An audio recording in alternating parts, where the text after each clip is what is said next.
In both places, Izzie decided, the landscape made people aware of just how puny they were in the grand scheme of things. The consequent tranquility of the ranch had calmed everyone down at least as much as 2 hours of Bikram yoga would. Bookers rarely went on shoots.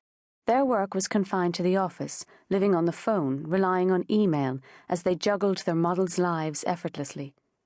But Zest were important clients, and Izzie's bosses had decided it was worth flying her in, just in case anything went wrong on this first shoot for a whole new Zest line. "I love this place," Izzie had said to the blonde ranch owner the morning before, when the crew had arrived with enough clothes, makeup, hairspray, and photographic equipment to make a small movie, and enough adrenaline to power a large town. Mexican-inspired arches in the walls, tiled courtyards hung with Moroccan lights, and dreamy wall hangings made locally gave the place depth.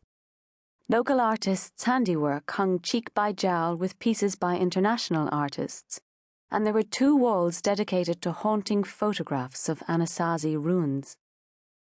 The ranch owner had waved slender brown arms that rattled with silver and turquoise bangles, and explained that Chaco Canyon, where her treasured photos had been taken, was home to a flea that still carried bubonic plague. "Could we get some?" deadpanned Izzie. "Not for me, you understand, but I've got some people I'd like the flea to bite." "I thought you fashion people had no sense of humour," the blonde woman grinned back. "Only me, sorry," Izzie said. "It's a hindrance in fashion, to be honest.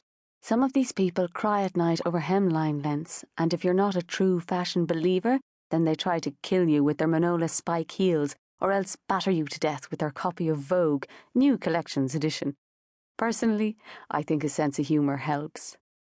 "And you're not a true fashion believer?" asked the woman, staring at the tall redhead curiously. "Hey, look at me," laughed Izzie, smoothing her palms over her firm, curvy body. "True fashion believers think food is for wimps, so I certainly don't qualify. I've never done the South Beach or the Atkins, and I just cannot give up carbohydrates. These are crucial in true fashion."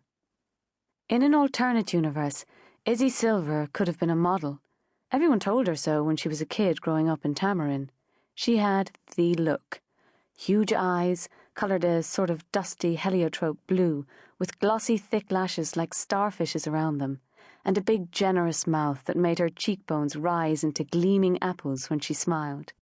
Her caramel mane of thick hair made her look like a Valkyrie standing on her own longboat, curls flying and fierce majesty in her face.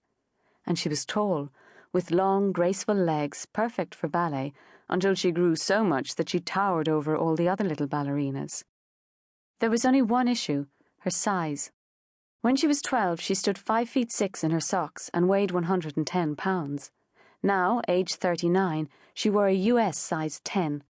In an industry where skinniness was a prize beyond rubies, Izzie Silver stood out for many reasons. With her perfect hourglass figure, like a sized-up Venus, she was proof that big was beautiful. She loved food, turned heads everywhere she went, and made the hollow-eyed fashion junkies look like fragile twigs in danger of cracking inside and out. She liked her size and never dieted. In fashion, this was the equivalent of saying that polyester was your favourite fabric. Joe Hansen had been mildly surprised when she told him she worked in the fashion industry the first day they met. They'd been seated across the table from each other at a charity lunch, an event Izzie had only gone to by the strangest, totally random circumstances, which proved her point that random ruled. She hadn't thought he'd noticed her, until suddenly she'd seen that flicker in his eyes, a glint to add to the mirror mosaic glints already there.